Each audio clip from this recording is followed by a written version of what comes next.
And the chair recognizes the gentleman from Iowa, Mr. Blum, for 5 minutes. Thank you, Chairman Meadows. Thank you to our panelists for being here today. Appreciate it very much.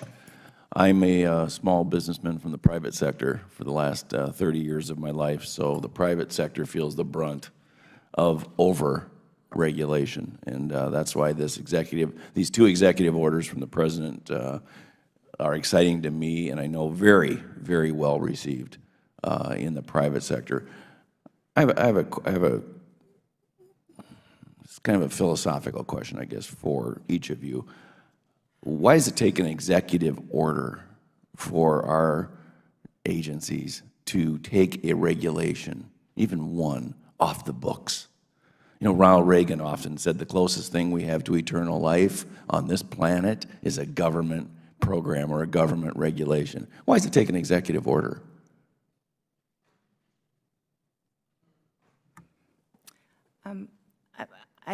You know, at the Department of Defense, we did take on a initiative to conduct a regulatory reform effort prior to these executive orders, under the prior executive orders. However, I think that the executive orders do provide, strengthen agency leadership support and formalizes a process that may not exist. And so I think it just strengthens the leadership engagement.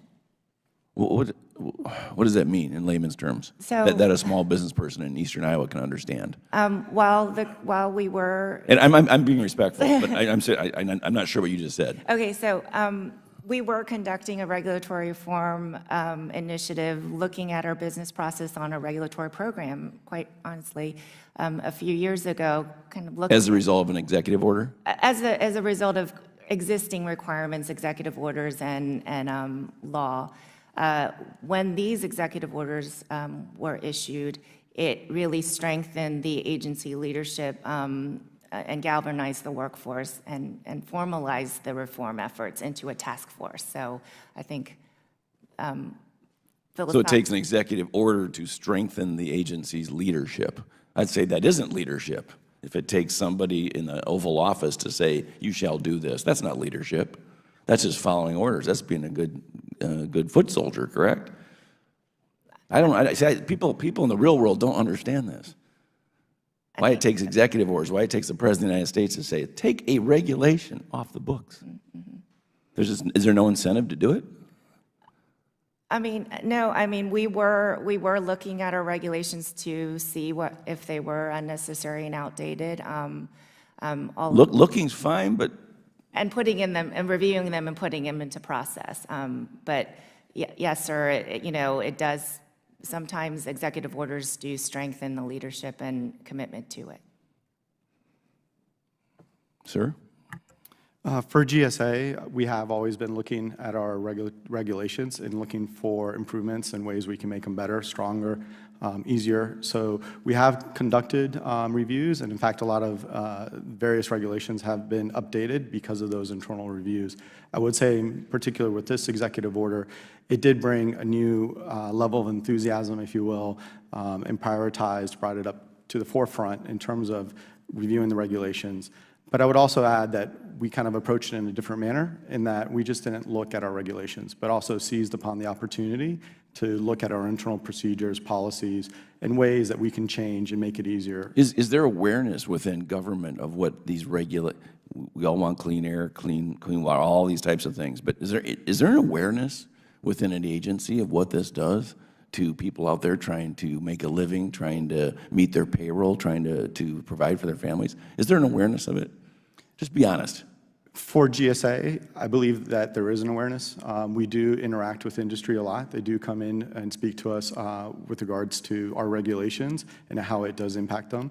As also, anytime we do make any updates to any regulations, past or present or future, we do announce them on the Federal Register. We do get public feedback and engage.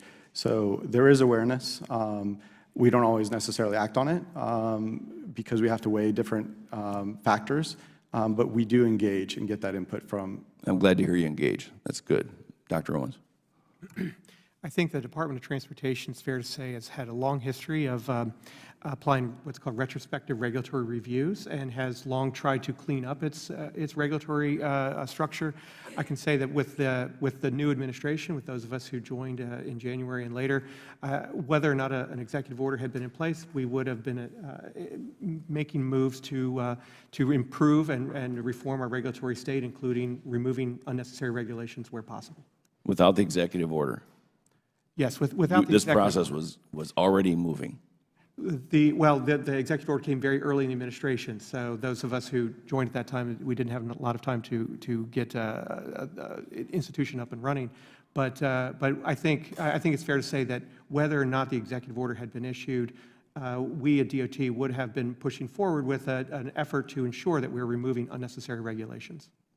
Based on history and based on the past, most folks would not believe, out there in the real world, would not believe what you just said. Because we don't see it in the private sector. We don't see that at all. So I'm glad that your agency is having the private sector come in and you're listening to them in the GSA. And I would encourage all agencies to listen to the folks that pay our salaries. I yield back the time I don't have, Mr. Chairman. I thank the gentleman from Iowa. The chair